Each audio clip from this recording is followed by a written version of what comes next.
Ladies and gentlemen, the President of the United States, accompanied by Secretary John King and the 2016 National Teacher of the Year, Ms. Jahana Hayes. It is now my privilege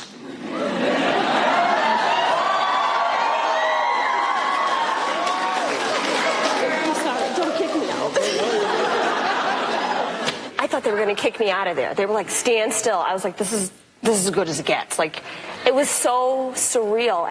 That was still. Yeah. I was still. Well, I don't blame you. It's an exciting thing when you meet the president. First of all, I'm never getting invited back. Well.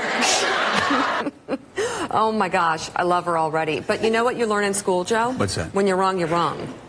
Right. You can't blame it on anyone else. Nobody. It's on you. It's on me. Former National Teacher of the Year, Jahana Hayes. I got your name wrong. No one got it wrong for me, so I apologize. But great to have you on the show.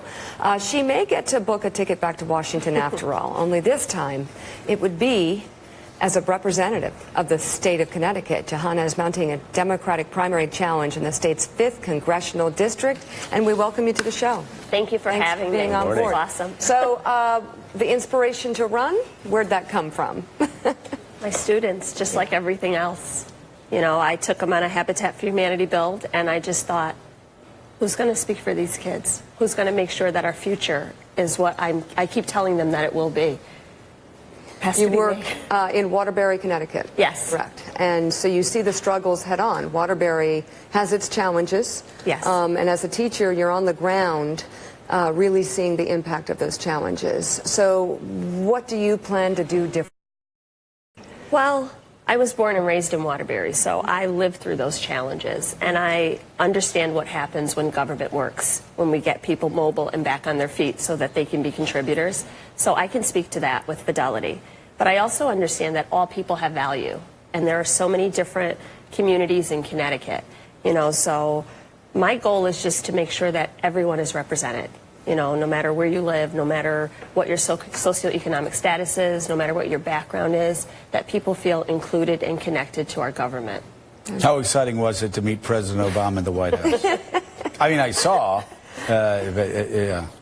How was that for you? That was unbelievable. I mean, my family was there.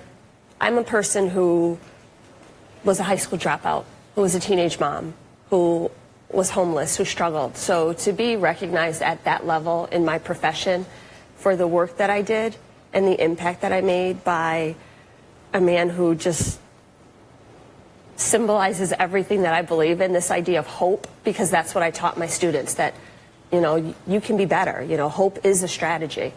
So to be on that stage next to him, being celebrated for my profession, yeah, it was all right. So, it was good. It was good. So given your life, what has happened in your life, you're a high school history teacher, and now you're running for the Congress of the United States in a pretty big district in Connecticut, pretty wide district.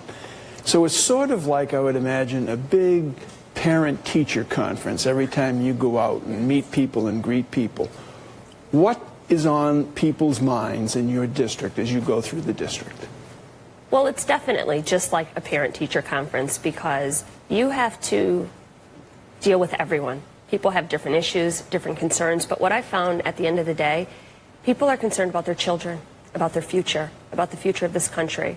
And no matter who they are or where they come from, we all want the exact same things. So if we start with just getting back to that moral center, just getting back to who we are and what we value as a country, I think we'll be so much better off. You know, as I talk to people, their concerns might be different because of the area that they're in, but at the end of the day, they all go back to this idea of who we are as Americans.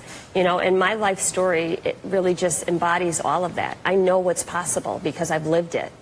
When people get into politics for the first time, as you know, they often come from local politics, or when they get into national politics, they come from local politics, or they're business leaders of some kind, and they use that background sort of as a launching point. I can balance a budget. I've done this.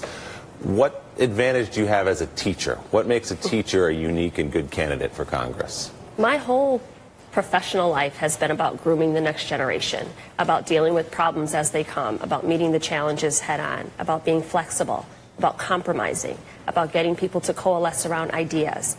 I think that's exactly what Congress needs. And our representation should be a mix of everyone in our communities, not just one group, not just people with political experience. You know, that's what representative democracy looks like. Everybody coming together, sitting at the table, discussing ideas, bringing unique perspectives, and coming to consensus and solutions. I'm a problem solver, you know, and I think that is what Congress can use right now. Jahana Hayes, thank you very much. Thank Great you. to have you Thank on. you so much for having Best me. of Thank luck you. to you. We'll be watching. All right, and stay with us for final thoughts for the show. Yeah, Mike. Final thoughts. Jahana Hayes just gave the final thoughts that Yeah. are on my mind. You know, we've got to pull this country together.